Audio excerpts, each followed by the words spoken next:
Ya, halo semuanya. Nih, kita akan mulai bentar lagi. Oke,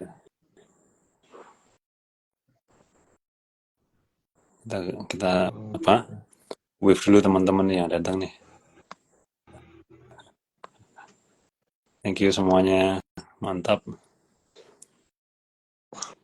Oke, Mas Novi. 15.000 view. 15.000 langsung. Mohon maaf Luar, ya menunggu, tadi ada masalah teknis. luar biasa. Kami nggak terbiasa IG Live.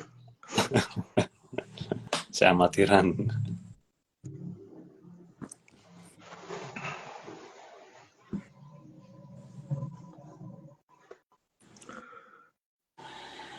Oke, kalau udah siap, aku siap Mas Novi. Oke, teman-teman mungkin cek aja ya, suara kami berdua apakah terdengar dengan jelas atau patah-patah gambarnya atau ada masalah teknis barangkali. Bisa Di komentar. komen.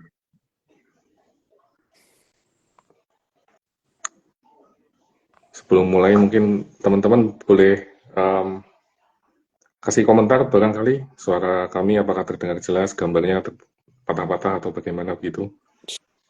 Sip, sip. Oke, aman. Oke, loud and clear. Mas Febrian, thank you.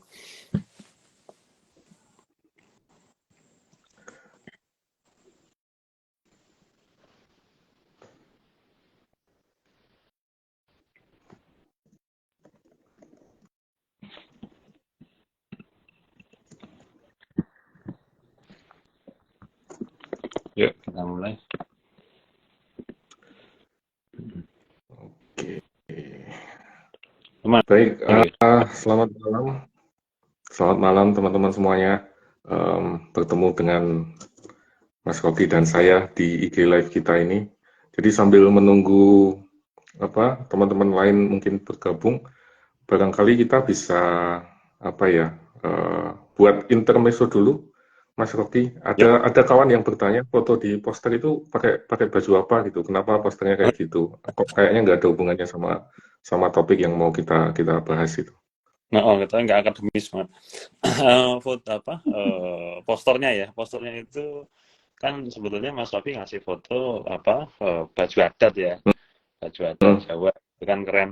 Saya tuh nyari itu di koleksi saya belum ada gitu. Jadi waktu itu mikirnya apa ya adat apa ya gitu kan.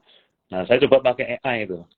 AI apa? Saya replace coba ganti baju samurai ada Jepang gitu kan. Ternyata iso, ternyata api gambarnya. Ya wes pakai itu aja. Jadi sama-sama adat tapi satunya adat apa? Adat Jawa atau adat Jepang ya. I see. Terus ada hubungannya dengan topiknya? Nah, Nah, ini menarik karena nanti kalau kita bahas ya tentang stupidity ini, maka ketika kita bicara itu akan kembali ke aspek adat gitu, aspek adat, aspek budaya, aspek tradisi yang ini menjadi nanti kita sentuh mungkin ya dalam diskusi kita. Mungkin untuk Kak Solewati, ini Tak ada boleh juga nih. lewat. Uh, Perlu dicek itu perangkatnya bawa walkie-talkie enggak? apa? Iya, benar. Oke. Lanjut, lanjut, oke. Yuk kita Jadi tadi lanjut. kembali ke apa hubungannya dengan baju adat dengan topik yang kita bahas Ya, hari ini. betul. Jadi nanti kalau kita bicara stupidity ya, bahwa mungkin kita itu kan sebagai ya mungkin ini ya sekalian masuk aja ya bahwa Hmm, kita sering sering di apa diminta atau di ekspektasikan oleh kanan kiri kita mungkin masyarakat ya kalau hmm, kita tuh harus jadi orang pintar gitu kan kita belajar harus ya oh jadi pintar lah gitu kan biar bisa jadi orang gitu kan kemudian hmm. dengan kepintaran itu kita bisa masuk organisasi tertentu kita masuk ke mungkin tempat kerja gitu ya tapi menariknya ketika dalam banyak kesempatan ketika kita bisa masuk ya dengan bekal kepintaran itu ya. Nanti kalau kita lihat ya perusahaan kan juga punya kriteria tertentu ya untuk Betul. rekrutmen misalnya punya apa minimal IPK gitu kan 3,5 gitu kan. Artinya ada syarat kepintaran itu jadi salah satu apa gatekeeper gitu. Tapi begitu sudah di dalam ya banyak orang kemudian menyadari oh ternyata apa smartness itu ya atau kepintaran itu eh, sebagai entry ticket saja gitu, Hmm, sebagai ya tiket masuk mereka ke satu organisasi atau institusi atau perusahaan. Dan begitu mereka di dalam, yang bermain ternyata hal-hal yang di luar rasional dan bahkan mungkin lebih pada kultural gitu kan. Hal-hal yang sifatnya tradisi, budaya gitu. Dan ini yang kemudian jadi banyak orang ngerasa kayak, loh apa yang terjadi ini gitu. Ya saya kira dengan di organisasi yang dimana dibutuhkan kepintaran yang tajam, ya, analisnya tajam, ternyata yang bermain justru hal-hal yang itu kembali ke adat lagi. Nah ini yang saya pikir menarik juga kalau kita coba kupas nanti ini, gitu. Which is quite interesting ya, karena tidak semua adat itu punya karakteristik yang sama ya. Misalnya kerajaan Mataram ya, antara Jogja dengan Solo itu kan ternyata beda banget. Betul. By the way, itu kan baju yang saya pakai itu walaupun saya kelahiran Jogja, tapi itu adalah adat Solo gitu. Dan ternyata setelah dipelajari, Solo itu cukup, maksud saya Mangkunegaran ya, itu cukup adaptif, terus kemudian akulturasinya sangat terlihat. Jadi misalnya jenengan atau teman-teman yang lain main ke Mangkunegaran itu bisa dilihat bahwa di sana ada patung singa, which is itu sangat European sekali. Kemudian di atas langit-langitnya itu ada gambar-gambar horoskop yang itu sangat ketimuran sekali. Jadi ada mix and match dari berbagai macam kultur yang berbeda. Tapi itu Iya. Nah, mungkin Mas Rocky untuk memberikan konteks ke teman-teman sekalian bahwa beberapa waktu yang lalu kan dengan mempublikasikan posting di IG tentang paper yang kita tulis bareng ya, yang tentang usul mikul itu. Nah, ini buat teman-teman yang mungkin belum paham-paham amat. Jadi pada saat kami menulis artikel itu, terus kemudian baca-baca, lihat literatur dan lain sebagainya, kami menemukan konsep tentang functional stupidity ya, yang kemudian akan jadi topik yang akan kita bahas malam hari ini. Functional stupidity itu ditulis atau digagas awalnya oleh Matt Alverson dan Andre Spicer tahun 2012, itu dipublikasikan di JMS, terus kemudian ditulis dalam bentuk buku Stupidity Paradox tahun 2016. Dulu kalau nggak salah Mas Rocky juga pernah posting tentang buku itu. Betul. Nanti mohon dikoreksi kalau salah ya Mas. Jadi nampaknya kan functional stupidity itu adalah ketidakmampuan atau ketidakmauan kita untuk menggunakan kapasitas kognitif maupun kapasitas reflektif. Jadi kita menerima as it is, nggak ada proses reflektif, terus kemudian nggak ada justifikasi dan lain sebagainya. Pokoknya kita harus ngikuti aja gitu, jalan lempeng wae gitu. Betul. Nah, pertanyaannya kan kemudian mungkin kita sama-sama sepakat ya bahwa functional itu can be stupid dan stupidity itu can sometimes be functional. Cuman pertanyaannya kan in what ways, kemudian under what conditions. Dan bahkan di papernya Alverson dan Spicer itu mereka mengatakan bahwa supporting a degree of functional stupidity itu adalah important managerial task. Jadi seorang manajer itu bahkan harusnya punya derajat tertentu kemampuan dalam mengelola functional stupidity, which is quite interesting. Nah, menurut saya dengan gimana? Ya, ini menarik karena mungkin kita coba samakan frekuensi dulu terkait dengan maksud dari functional stupidity yang ditulis oleh si Alverson dan Spicer ini. Karena stupidity ini juga ketika saya nemukan artikel itu cukup ternyata bisa jadi konsep ya hal kayak gini. Ya mungkin di kehidupan sehari-hari berorganisasi itu hal yang bagi kita sudah taken for granted itu. Oh iya jelas lah gitu ya. Tapi kemudian bahwa ini menjadi satu konsep, saya pikir hal yang menarik. Nah, di artikel originalnya kan dia bilang stupidity itu bukan maksudnya adalah bodoh dalam arti nggak tahu ya. Jadi kalau kita tidak tahu kemudian tidak melakukan apa-apa, mungkin itu bisa dimaklumi ya, karena ketidaktahuan kita. Tapi yang dimaksud adalah sudah tahu ya.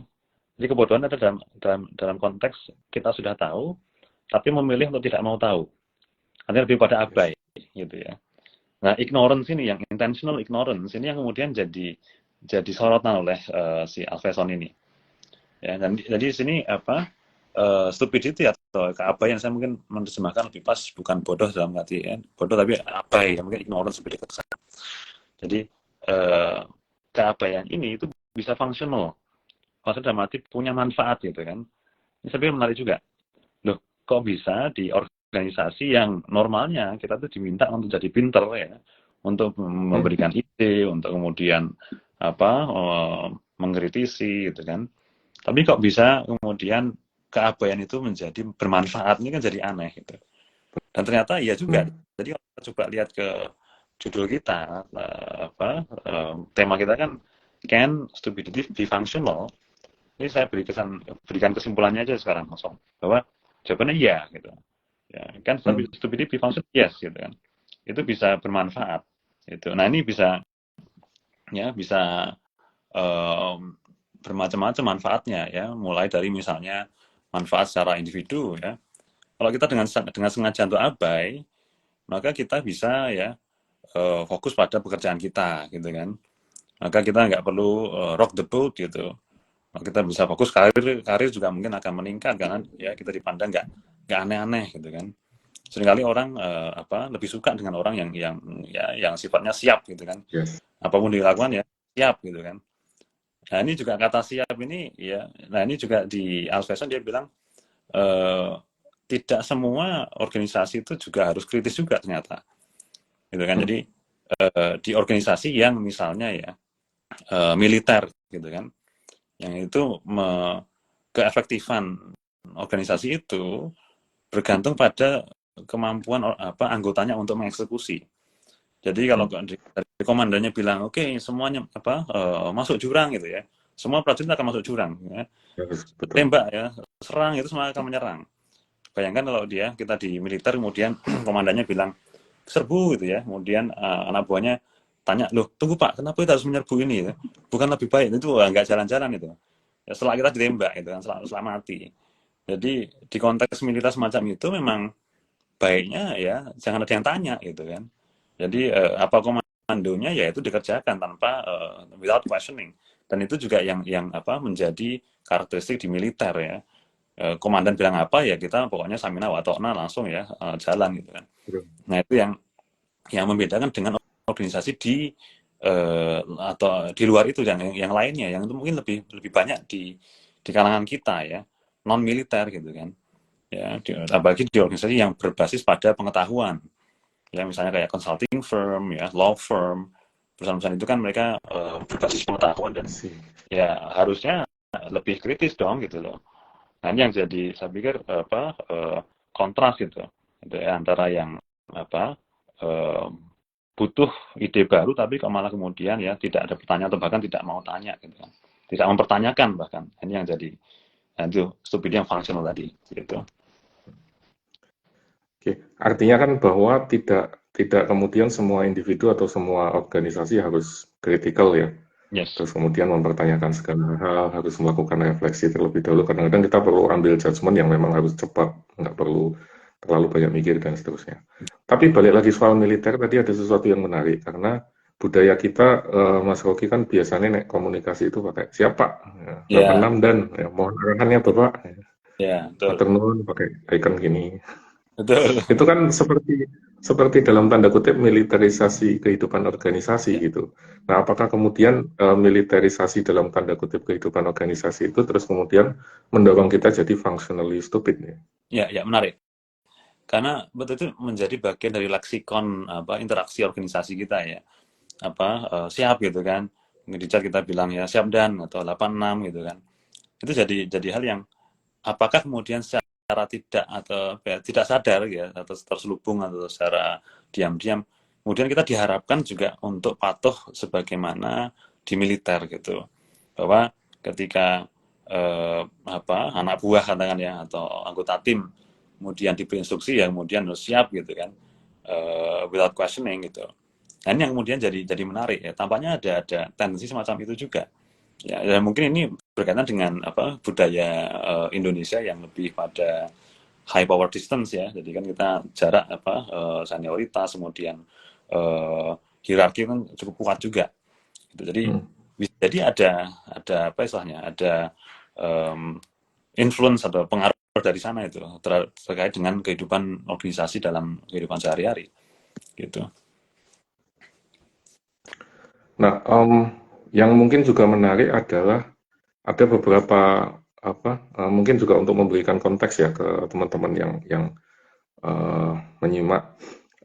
Ada beberapa mungkin irisan ya dengan konsep lain yang juga cukup menarik, yaitu organizational bullshit. Mohon maaf ini menggunakan kata-kata yang mungkin agak kasar, tapi penulisnya memang mengatakan begitu, ditulis oleh Andre Spicer.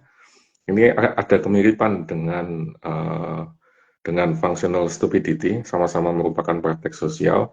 Cuman bedanya adalah organizational stupidity ini memainkan retorika, memainkan wacana atau bahasa, kemudian mengkomunikasikan sesuatu tapi tidak peduli dengan kebenaran ya, dengan truth gitu.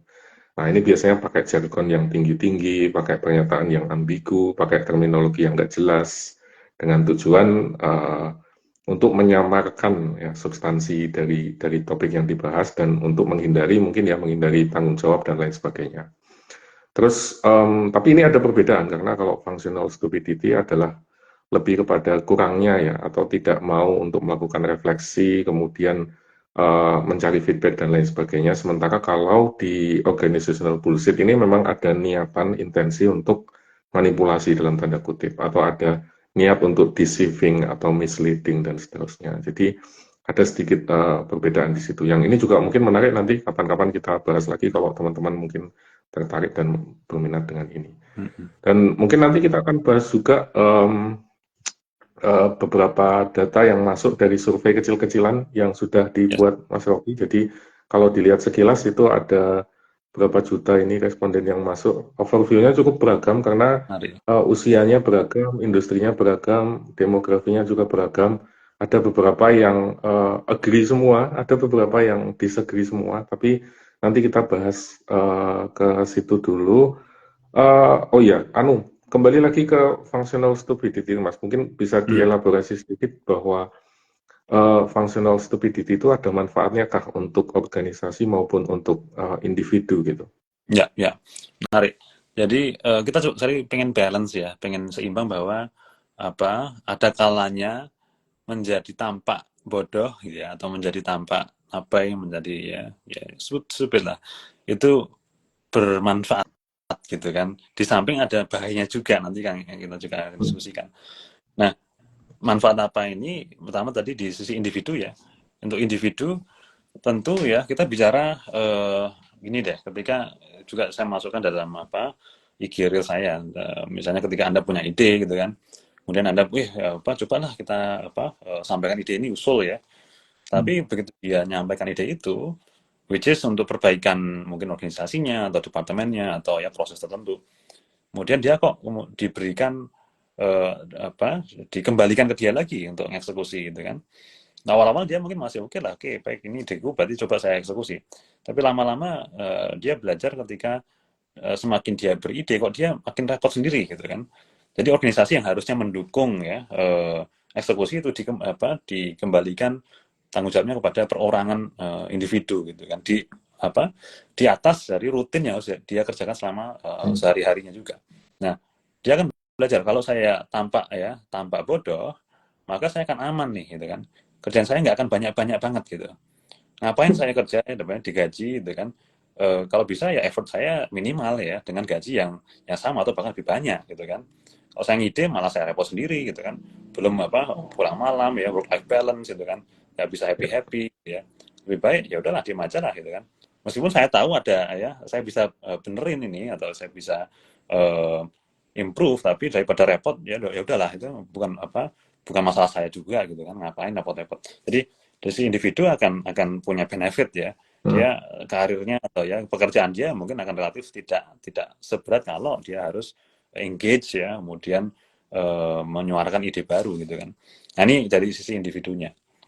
Dari sisi organisasi menarik juga karena kalau kita bicara inovasi, which is the opposite ya dari stupidity ini. Inovasi itu kan akan menimbulkan konflik gitu ya. Ide baru akan memicu konflik. Nah, dalam beberapa organisasi itu yang penting bukan idenya sebetulnya. Yang penting itu harmoni. ya udahlah selama kamu bisa di sini kemudian nggak aneh-aneh, nggak neko-neko, nggak bikin ya rusuh ya, nggak mengusik ketenangan, itu udah cukup gitu kan. Jadi ketika organisasi bisa menjaga stupidity ini, maka konflik itu nggak akan kelihatan karena Ya. masing-masing ya udahlah itu kan, ya kerja aja lah gitu kan, melakukan apa yang biasanya dilakukan gitu. Nggak kemudian beresiko untuk ya mengusulkan arah baru atau mempertanyakan ya kenapa melakukan ini gitu kan. Itu hanya memberikan eh, potensi untuk konflik gitu. Jadi organisasi bisa harmonis itu kalau kemudian mempertahankan functional stupidity. Nah itu mungkin dua aspek, dari sisi individunya kemudian dari sisi organisasinya gitu. Masih. Dan kalau apa ada ungkapan kalau di bahasa Inggris itu kan the tallest blade of grass is the first to be cut ya. Jadi yang rumput yang paling tinggi pasti akan dipotong duluan daripada rumput yang biasa-biasa aja gitu. Jadi ada kecenderungan terus kemudian ya udah kita jadi biasa-biasa aja. Don't ask, don't tell gitu ya. Yang Betul. penting kita selamat dan seterusnya. Nah, yang juga menarik ini mungkin sambil kita buka ya beberapa data ya dari hasil survei yang masuk karena responnya sekali lagi sangat-sangat bervariasi dari kiri ke kanan atas ke bawah. Nah, ini ada responden yang mengatakan bahwa sulit bagi dia untuk melakukan inovasi karena ada kecenderungan industrinya highly regulated. Jadi mungkin kita bisa menduga ya bahwa untuk industri-industri yang highly regulated itu functional stupidity mungkin akan lebih kelihatan. Misalnya seperti di sektor jasa keuangan, kemudian mungkin penerbangan atau kesehatan dan lain sebagainya. Karena ada seperangkat compliance, kemudian safety dan lain sebagainya yang harus diprioritaskan gitu. Dan itu sudah jadi standar baku yang mungkin levelnya internasional gitu. Jadi mungkin ada kecenderungan ya bahwa di industri-industri yang highly regulated itu ada kemungkinan functional stupidity ada itu lebih mudah ditemukan. Nah, menurut jenengan gimana? Ya, masuk akal saya pikir ya, ketika industri itu highly regulated, kemudian yang diharapkan oleh individu di dalamnya ya kemudian eksekusi ya, fokus pada gimana execute based on given rules. Tetapi sebetulnya tidak menutup kemungkinan juga dalam scope yang kecil itu ide tentang improvement saya pikir tetap bisa muncul gitu kan. Nah, ini bukan berarti juga menjadi justifikasi bahwa udahlah kita ada eh, nggak usah banyak tanya lah gitu kan ya, jalan-jalan aja gitu ya. Saya pikir tetap ada meskipun skopnya kecil, improvement itu masih bisa dilakukan dan masih ada ruang ya untuk kemudian improve itu. Meskipun in general mungkin kita bisa lihat geraknya nggak seluas di industri lain yang mungkin loosely regulated atau bahkan yang lebih pada knowledge intensive firms itu. Nah mungkin ke sana kalau saya lihat. Oke. Nah, yang menarik juga ada beberapa responden yang mengatakan bahwa sebetulnya ada niatan untuk melakukan itu, tetapi manajer di atasnya tidak mau mendengarkan dengan baik, atau mungkin tidak mau menambah beban, atau mungkin ada di atasnya ada glass ceiling lagi, jadi harus ada approval dari direksi dan seterusnya. Kemudian ada juga yang mengatakan bahwa kalau saya mengusulkan kayak gitu, nanti ada orang lain lagi yang harus melakukan approval, ada orang lain lagi yang mungkin malah jadi tadi sing usul mikul itu jadi kembali ke kita dan seterusnya. Nah, mungkin ini jadi sesuatu sesuatu yang menarik juga ya dalam artian bahwa struktur organisasi yang sangat hierarkis, sangat otoritatif mungkin atau top down begitu mungkin akan sangat functional stupidity-nya kan sangat kelihatan. Betul, betul. Menarik. Kemudian juga ya kemudian mungkin juga organisasi yang power distance-nya tinggi itu karena alur komunikasinya mungkin agak sulit dan lain sebagainya, terus kemudian membuat orang jadi ya udahlah saya mengikuti apa yang sudah ada aja, terus kemudian melahirkan functional stupidity gitu. Kira-kira gimana, Mas? Iya, jadi mengenai hierarki tadi ya. Jadi bayangkan ketika kita punya organisasi yang itu hierarkis ya, total ya. Total kan berarti pada birokrasi, kemudian ya komunikasi lebih panjang. Kalau itu kemudian masih harus tadi masih anggotanya ya katakan kemudian mempertanyakan tiap ada turun satu instruksi ya, kemudian ada debat gitu kan atas bawah, mempertanyakan turun lagi ada debat lagi, itu kan lama sekali. Jadi ketika bawahnya itu bisa oke yes sampai bawah ujung yes tanpa tanya itu cepet itu. Artinya seringkali bagi para manajer pun juga butuh gitu situasi di mana udahlah pokoknya idenya jalan gitu loh, nggak usah kemudian banyak tanya. Jadi bisa dipahami bagaimana itu menjadi satu hal yang diinginkan juga oleh para manajer. Tadi juga disampaikan oleh Mas Novi, manajer harus bisa memanage to certain degree ya stupidity.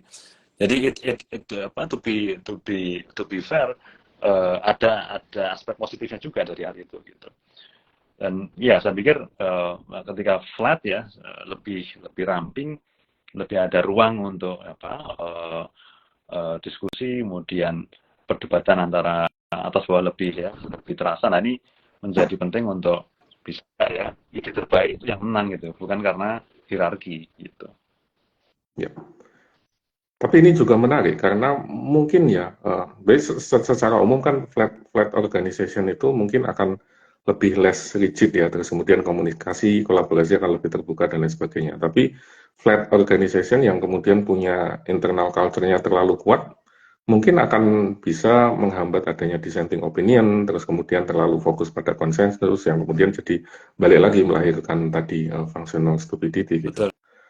On the other hand, tiba-tiba saya juga kepikiran bahwa di highly regulated industry pun juga mungkin bisa jadi tidak atau functional stupidity-nya rendah atau kecil begitu. Karena misalnya ambil contoh tadi sektor penerbangan begitu. Setiap kali ada insiden, kecelakaan dan lain sebagainya kan terus kemudian mereka melakukan investigasi dan lain sebagainya sampai menemukan bahwa satu baut saja bisa menimbulkan masalah yang sangat besar, terus kemudian mereka mengubah standar dan lain sebagainya. Jadi mungkin ya apa bisa ya kita menduga bahwa ini tidak bisa dikebiahui ya semua begini, tapi mungkin ada tendensi-tendensi khusus functional stupidity itu bisa appear atau emerge gitu. Betul, menarik. Saya pikir bisa tidak semua tempat gitu kan. Dan mungkin ada aspek yang itu lebih menjelaskan kenapa muncul functional stupidity ini di luar regulasi tadi ya, how strictly regulated satu industri itu saya lihat. Oke. Ini ada teman-teman kalau ada pertanyaan monggo lu silahkan ditulis saja di kolom komentar begitu. Ini ada yang bertanya misalnya kalau anggotanya mempertanyakan tapi pimpinannya otoriter bagaimana ya Pak? Kadang pimpinan nggak bisa didebat dan kita terpaksa menjalankan walau ada yang mengganjal ketika melaksanakan. Iya. Ya ini power ya, kita bicara bagaimana kekuatan itu menjadi, atau ini dalam konteks ini authority ya dari atasan itu jadi pak. Kalau ini ya udah yang diminta kan berarti kita menjadi functionally stupid kan gitu. Ya udah ya karena power kita lebih lemah ya udahlah kita iya aja gitu kan. Karena toh juga dari sisi pimpinan itu yang penting adalah kita execute gitu, bukan kemudian mencari ada ide ini tapi ada nggak kira-kira loophole ya. Mungkin kita bisa ditanya, saya punya ide A, silahkan anda debat ini ide A ini mana titik lemahnya atau titik celahnya. Nah, ini kan bisa inviting people untuk speak up gitu. Tapi kalau kemudian yang ditekankan adalah saya punya ide A, saya nggak mau tahu pokoknya harus execute, ya udah gitu kan. I see. Ini juga ada pertanyaan tadi misalnya, apakah berarti bisa terjadi di level organisasi atau individu? Bisa ya. Kita sepakat bahwa functional stupidity itu memaksimalkan utilitas lokal atau individu, tapi kemudian detrimental atau berdampak negatif pada utilitas global atau organisasi ya. Terus mungkin yang juga menarik Mas Rocky, apakah kita bisa klaim ya bahwa di industri yang atau environment yang bergerak cepat, fast pace kayak di startup, teknologi, finance, jasa keuangan dan lain sebagainya, mungkin apakah lebih kemungkinan muncul functional stupidity lebih tinggi dibandingkan yang slow pace tadi atau kebalikannya barangkali? Oke, kan gini, kalau kita lihat fungsi atau manfaat dari functional stupidity dalam organisasi adalah dia akan preserve harmoni gitu kan, mereduksi konflik. Maka ketika lingkungannya itu tidak banyak berubah atau slow moving, slow pace ya, mungkin nggak masalah juga ya. Adanya itu tuh kemudian tidak mengancam survival perusahaan atau organisasi. Tapi begitu di konteks lingkungan industri yang cepat, gitu kan. Nah, kalau kita kemudian dominan functional stupidity-nya, itu kan yang terancam perusahaannya gitu ya. Masing-masing individu mungkin aman nggak dapat kerjaan tambahan, tapi yang tersandra kan perusahaannya gitu. Yang mestinya tahu ini bisa dicegah kesalahan ini, tapi karena nggak ada yang mau speak up ya, takut nanti jadi kerjaan saya lagi gitu kan. Akhirnya nggak ada yang benerin. Kemudian nabrak lah ya, tembok gitu kan. Ya semua mobil dan penumpangnya ya kena semua gitu kan. Makanya jadi hambatan kalau dia mau nabrak tembok tapi jalan sangat pelan ya mungkin nggak kerasa juga dia nabrak gitu. Nah mungkin dari pace industri ini jadi satu hal yang bisa jadi menentukan seberapa berbahayanya gitu kan functional stupidity ini. Nah, yang juga menarik ini dari kuesioner kan ada yang berpendapat bahwa kadang-kadang mungkin bagus ya mereka atau yang bersangkutan ini sepakat bahwa improvement inovasi itu bagus untuk jangka panjang, tapi menjadi kekhawatiran ketika itu subject to be audited gitu.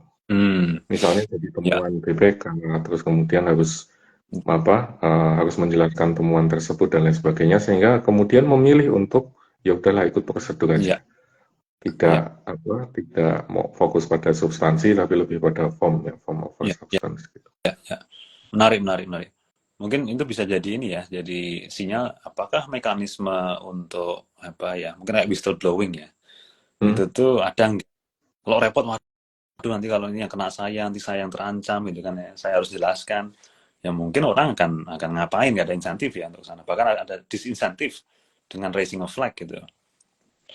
Nah ini mungkin bisa lari ke sana juga saya pikir. Ini juga ada komentar yang masuk terkait dengan level kepintaran dan gap pengetahuan antara bos dan bawahan. Apakah itu berdampak? Kemudian juga mungkin nyambung juga pertanyaan berikutnya tentang karakteristik individu dan sistem kompensasi. Gimana menurut ini? Mungkin ini berkaitan ya. Jadi masalah kompensasi tadi.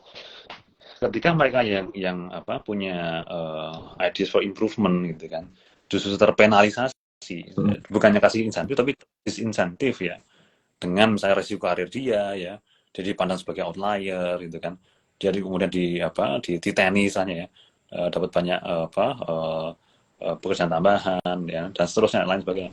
Itu mungkin dia akan merasa ya itu kok saya tidak aman ya, saya tidak merasa aman ketika voicing new ideas gitu kan. Saya merasa malah safety career safety saya terancam gitu kan dengan adanya ini. Nah itu mungkin akan berkaitan dengan kompensasi tadi itu. Kemudian kalau kita lihat dari aspek level kepintaran ya, ini mungkin bukan pinter, saya mungkin yang jadi masalah bukan pinternya ya, IQ gitu ya, IPK mungkin bukan itu, tapi lebih pada bagaimana antara atasan bawahan ya, top management dengan yang di bawah gitu kan ya, antara pimpinan leaders dengan anggotanya itu mereka mau untuk terbuka ya, untuk kritis gitu loh. Jadi pimpinan itu punya power bukan karena dia hierarkinya atas gitu, tapi karena dia membuka ruang bagi anggotanya untuk berdiskusi gitu kan, untuk mencari what's the best idea, untuk ada masalah X, oke, gimana the best idea untuk solve ini gitu. Nah itu tampaknya lebih pada itu daripada pinter IQ-nya ya, atau pinter kognitifnya, karena mungkin kita itu pinter tapi ya itu kemudian hanya sangat terbatas menggunakan analisis itu untuk hal yang safe aja gitu. Mungkin juga barangkali yang dimaksudkan penanya tadi, kalau orang-orang yang ada di level menengah atau bawah, barangkali mereka punya kemampuan yang teknis barangkali ya, karena bersentuhan langsung dengan objeknya, tahu data di lapangan, situasi di lapangan dan lain sebagainya. Sementara yang sudah di level eselon atau yang sudah di atasnya mungkin tidak mengetahui sedetail itu, sespesifik itu. Terus kemudian barangkali ini kemudian menjelaskan functional stupidity itu muncul karena ada gap knowledge di situ gitu. Iya, masuk akal saya pikir, bisa, betul. Terus ini yang juga kemudian menarik, kalau kita anggap ini adalah sesuatu yang dalam tanda kutip buruk ya atau negatif ya, terus menurut jenengan bagaimana caranya untuk break free from functional Mm-mm, stupidity gitu? mm-mm. Ya, ini kan kayaknya jadi satu fenomena yang umum ya, karena menarik juga ketika saya post beberapa IG Reels gitu kan, hanya untuk mengkomunikasikan hal yang sehari-hari, itu ternyata banyak yang relate gitu. Hmm. Kemudian banyak juga akun-akun IG yang kontennya memang mengarahkan pada apa ya work life gitu ya, Hmm. kehidupan kerja yang itu absurd gitu ya, beberapa yang terkait dengan tadi stupidity tadi. How to break free ini menarik. Mungkin bukan pada, sekali lagi bukan pada seberapa pintar kita, tapi maukah kita kemudian untuk mempertanyakan sesuatu, ya. Nah, Nah ini yang jadi kayaknya kualitas penting ya. Apakah kita berani untuk bertanya, gitu? Karena jangan sampai kita kemudian ya, karena tadi sudah pengaruh oleh ya kebiasaan gitu kan ya di tempat kerja, kemudian kita takut bertanya dan bahkan lupa gimana sih caranya untuk bertanya gitu. Bahkan mempertanyakan apa yang sudah biasa dilakukan gitu kan. hmm. Nah, sebagian orang ini mengerikan karena mempertanyakan hal yang rutin itu kan, loh terus gimana kalau nggak seperti ini, terus gimana gitu. Nah, sekali ini butuh keberanian untuk berani questioning ya, mempertanyakan hal yang mungkin bagi sebagian orang itu normal sekali, atau itu jadi satu hal yang nggak aneh gitu. Nah, Ya. ini mungkin satu hal yang saya lihat penting juga. Oke. Teman-teman kalau ada pertanyaan, monggo boleh dituliskan di kolom komentar. Kita diskusi ringan-ringan saja, tapi menghibur mudah-mudahan. Nah, yang juga apa namanya, mungkin juga menarik ya Mas Rocky ya. Tadi kan terkait dengan mempertanyakan sesuatu, questioning itu kan costly ya, karena require significant time, is resources ya untuk Ya, engage dalam critical thinking gitu. Terus betul. kemudian pertanyaannya kan bagaimana kita bisa memanage functional stupidity supaya aspek yang positif, yang fungsional itu lebih besar daripada yang negatif, Ya, yang stupid tadi. ya, Karena di paper aslinya Alveson dan Spicer kan tidak mendiskusikan ini secara detail ya. Sehingga betul. saya practical implication-nya tidak sedalam itu gitu. Ya, tidak banyak. Ini apa ya? Ini saya coba juga mengajak teman-teman untuk berpikir ya. Mungkin gini, jangan-jangan kalau kita mau cepet, speed itu ya, itu kita nggak bisa kritis mungkin, gitu.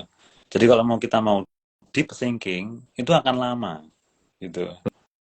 Hmm. Jadi mungkin ada trade off jangan-jangan. Kalau kita mau do something yang itu meaningful ya, kemudian memang dalam, nah, mungkin memang butuh waktu yang lama untuk memberi waktu yang lebih lama untuk muncul ya tadi critical thinking tadi. Karena kalau yang dicari adalah speed, nah mungkin ya udah ya, kalau bisa nggak usah mikir sekalian, cepet itu gitu kan. Nah jangan kayak gini, jangan-jangan gitu dalam kehidupan organisasi ya, gitu. Dan mungkin kalau kaitannya dengan riset ya, mungkin model fenomena semacam ini mungkin akan lebih menarik kalau kita pakai kualitatif ya, karena kalau kuantitatif kan agak sulit untuk uncover atau dig down deeper dalam fenomena itu. Dan Betul. tadi one thing juga yang ketangkap adalah kalau di fast pace environment seperti yang kita rasakan sekarang itu kan jadi seperti fenomenanya Red Queen itu Ya, di Alice in Wonderland gitu ya, bahwa untuk stay di satu tempat ini kan kita harus bergerak terus ya, harus berlari, sehingga kalau kita mau pindah ke tempat yang lain effortnya 2 kali lipat 3 kali lipat gitu just to get there. betul. Kemudian em, kalau menurut saya sih mungkin ada terkait dengan bagaimana kita escape dari functional stupidity ini adalah dikembalikan ke ethical question ya, karena uh, tadi yang kita diskusikan di awal bahwa bodoh dalam tanda kutip ya karena ketidaktahuan atau ketidakmampuan, memang kemampuannya segitu itu bisa dimaklumi, tetapi bodoh dalam tanda kutip karena memilih untuk tidak mau tahu, nah itu yang kemudian jadi problem kan, karena ada aspek keabayan, kemudian mungkin ada kepentingan yang berbeda, ada masalah power, fairness, dan lain sebagainya. Kalau saya malah jadi teringat dengan konsepnya ini, instrumental rationality dan value rationality-nya Max Weber gitu. Instrumental rationality itu saya melakukan ini karena ini akan menghasilkan hal yang saya inginkan gitu. I do this because it will produce that. Yang ini yang kemudian cenderung akan menimbulkan atau mendorong adanya functional stupidity. Tapi on the other hand, Max Weber juga mengatakan ada istilah value rationality ya. I do this because this is the right thing. Jadi mau hujan badai ya pokoknya this is the right thing dan I have to do this gitu. Mungkin kalau kita tarik ke konteks yang sekarang misalnya kita bandingkan sedikit misalnya di masa pemerintahannya Pak SBY itu saya melihat lebih kepada value rationality ya, jadi beliau membangun institusi, aturan, kemudian ada reformasi birokrasi dan lain sebagainya. Sementara di masa Pak Jokowi ini lebih instrumental rationality, jadi lebih nggak apa-apa menempatkan si A atau si B, yang penting pekerjaannya beres. Ini kemudian yang membentuk misalnya seperti Pak Luhut jadi menangani banyak hal dan lain sebagainya. Tapi nggak masuk ke politik terlalu dalam. Ini hanya untuk memberikan ilustrasi aja seperti terkait dengan instrumental rationality dan value rationality. Ini juga mungkin kalau di Gadis Kretek itu Raya memilih Purwanti itu lebih karena instrumental rationality ya, karena menurut dia ini akan lead to this dan seterusnya. Sementara Dasyah tidak bisa menerima itu karena itu menurutnya lebih ke value rationality. Anyway. Teman-teman kalau ada pertanyaan atau komentar monggo loh bisa dituliskan di bawah atau mungkin ingin bergabung join di IG live kita ini mengingat penontonnya sampai 40 juta jadi disaksikan di seluruh dunia dari Kanada sampai Afrika Selatan. Mas Oki mungkin ada tambahan-tambahan yang ingin disampaikan. Oke, ini apa tadi berkaitan dengan ethical question tadi ya. Jadi tampaknya benar juga dalam arti stupidity ini functional stupidity gimana kita untuk menghindari ini karena ini berkaitan dengan etika ya. Kita itu ya lebih kan gini. Kenapa ini juga salah satu yang sambil jalan saya juga sambil mikir ya. Kenapa kita melakukan pekerjaan ya? Why do we work gitu kan? Kenapa kita kerja? Ya, kalau dugaan saya karena kita tuh mau kerja karena kita merasa ada yang bermakna dari situ, gitu kan ya. Nah, seringkali ketika kita itu di base di mana sangat cepat gitu ya, do things gitu kan, kita perlahan-lahan kehilangan makna itu dalam bekerja. Nah, kali ini membutuhkan waktu untuk deep thinking ya, berpikir secara dalam dan itu butuh waktu ruang waktu yang lebih lebar. Nah, seringkali ini kemudian jadi muncul satu tadi kemampuan untuk kritis itu baru muncul di sana ya. Kenapa sih melakukan ini? Why I do this gitu kan ya. Ini tuh maknanya untuk apa? Tapi ketika itu dihadapkan pada organisasi yang tidak mendukung ya, misalnya dia ya cerita ke teman kerja ya, BTW ngapain sih kita kayak gini ya? Dia mau bilang, udahlah, dia aja lah, ya nggak usah tanya-tanya gitu kan. Ya kan kemudian ngerasa oke gitu kan ya. Kok ya ini ada potensi untuk break free dari functional stupidity tapi kemudian tidak di respon dengan baik gitu. Nah ini saya pikir momen-momen semacam itulah yang kemudian jadi moment of truth ya, bahwa kita masih punya ke kapasitas gitu untuk menjadi kritis gitu. Dan ini jangan sampai kemudian lambat laun itu mati gitu kan, karena bahkan menjadi pihak yang secara sengaja ya mencegah anggotanya untuk berpikir ya, karena itu kita mungkin get result tapi meaningless gitu. Nah, kalau meaningless buat apa gitu kan gitu. Artinya ini kan ada semacam fenomena systemic blindness gitu kalau boleh kita bilang, bahwa organisasi atau society dalam hal ini mungkin memilih untuk melakukan functional stupidity, memilih untuk buta dalam tanda kutip terhadap isu-isu yang sistemik, terhadap ketidakadilan, terhadap disinsentif dan lain sebagainya, performance dan lain sebagainya, karena ya mungkin lebih untuk itu, untuk mempertahankan status quo dan seterusnya. Dan kalau kembali ke masalah etika, itu jadi teringat konsep banality of evil ya, yang ditulis sama Hannah Arendt itu mengatakan bahwa kadang-kadang kalau kita bertanya terlalu jauh, terus kemudian malah membuka semacam kotak Pandora, dan kemudian malah jadi lebih banyak hal-hal negatif lainnya yang terkuat di situ, yang itu kemudian akan membuat organisasi macet dan lain sebagainya. Betul. Jadi mungkin ada dalam organisasi itu mungkin ada kayak apa ya, unwritten rules gitu ya. Ada hal-hal yang things you cannot question gitu. Ya karena itu akan tadi Pandora tadi. Ya ini yang apa jadi menarik saya lihat gitu. Ini ada pertanyaan lagi, apakah organisasi yang lebih besar dan lebih kecil itu ada pengaruhnya dengan functional stupidity? Oke, ini juga menarik. Ini mungkin kita bisa riset sebetulnya ya. Ada nggak gitu ya? Size itu kemudian pada aspek apa seberapa kuat gitu kan functional stupidity ini. Kalau kita duga mungkin semakin besar semakin ada ruang ya untuk itu, karena semakin besar maka biasanya butuh hierarki gitu kan ya, butuh hierarki, dan untuk organisasi supaya efektif maka ya itu semakin kita itu apa eksekusi, fokus pada eksekusi saja maka lebih efektif. Sementara kalau di organisasi yang kecil karena ya anggotanya sedikit, mungkin survival itu ditentukan oleh ide terbaik siapa yang bisa memberikan solusi gitu kan. Jadi mungkin akan lebih kecil kemungkinannya muncul functional stupidity ini. Tapi lagi ini mungkin jadi subject for research itu. Bisa itu kita lihat. Ya. Apakah ada size effect gitu kan? Benar-benar.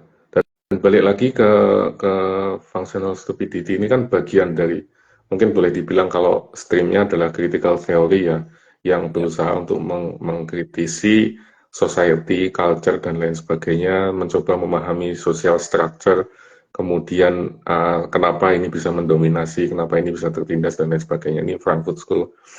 Tapi nampaknya kan kalau di kita agak tidak terlalu populer ini critical theory stream seperti ini, dan mungkin ini yang tadi disampaikan Mas Rocky adalah ajakan untuk yuk kita lihat aspek ini, karena ini bisa barangkali ya bisa bermanfaat ya, bisa menguak banyak hal, atau mungkin bahkan bisa memberikan kontribusi yang unik gitu ke dunia bisnis manajemen secara umum. Betul.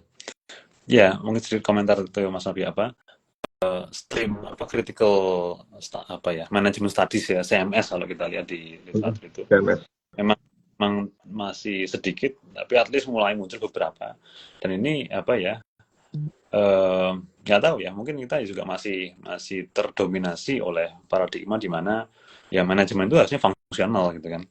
Kita kan di manajemen kan bisa ada solve masalah manajerial, solve bisa nggak gitu kan. Hari-hari kemudian memberikan kritik atau apa ya ulasan atas the dark side gitu kan, atas satu hal yang fungsional tadi gitu kan. Leadership kita bilang wah keren gini, bisa nggak kita lihat the dark side of leadership? Nah, itu kan critical tuh. Ya, ada satu manajemen, oke, ya, bisa nggak kita the dark side of nah ini kan hal yang sebetulnya perlu dilatih itu untuk berani bertanya. Tapi lagi kalau mau bertanya seperti itu akan lama.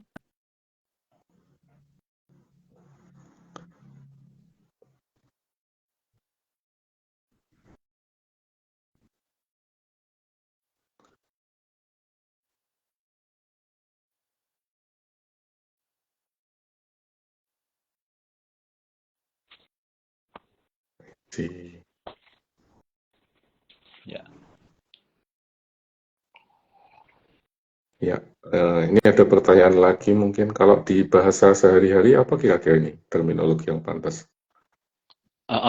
Ya kalau kita apa ya, kalau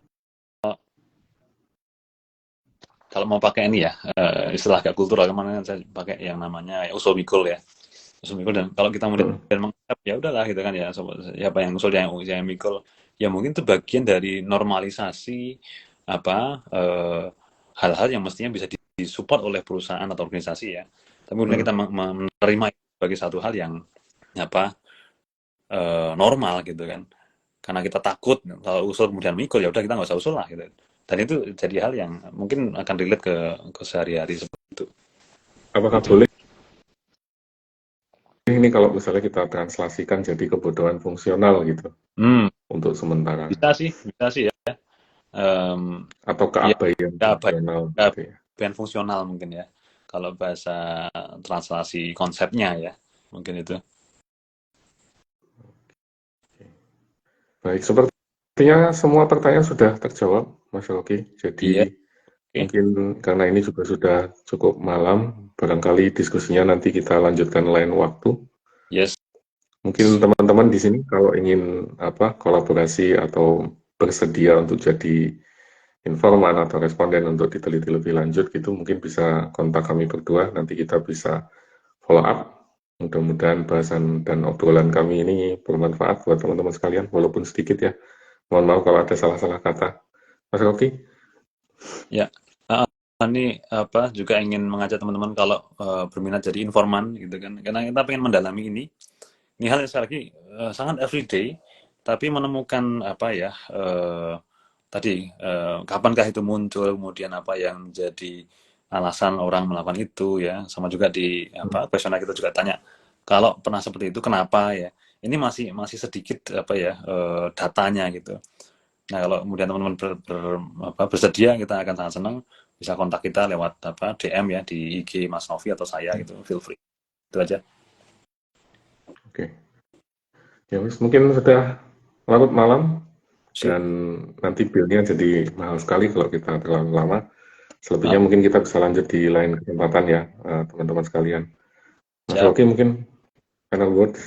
Oke, last word tentu menjadi aset yang membedakan kita dengan dengan makhluk lain ya adalah kemampuan untuk bertanya gitu kan. Jadi tolong hal ini jangan sampai kemudian mati, dan bertanya ini mungkin tidak nyaman, tapi itulah kita bisa menambah knowledge kita gitu kan. Kita belajar dari kita bertanya. Jadi please diasah terus kemampuan untuk bertanya. Itu aja. Oke, kalau begitu kami berdua pamit ya teman-teman sekalian. Terima kasih atas diskusinya. Kalau tertarik dengan topik-topik semacam ini mungkin bisa komen atau DM di IG kami. Nanti mudah-mudahan kalau ada waktu kita bisa bahas topik-topik lain ya. Ya, siap. Oke, terima kasih. Kami pamit dulu. Selamat malam semuanya. Malam, Don't selamat forget to like, subscribe, komen. Jangan lupa follow kami ya, sponsor WC. Jangan lupa follow, di like ya. Makasih semuanya sudah datang, teman-teman. Ada istri saya juga. Halo. Oke, bye-bye.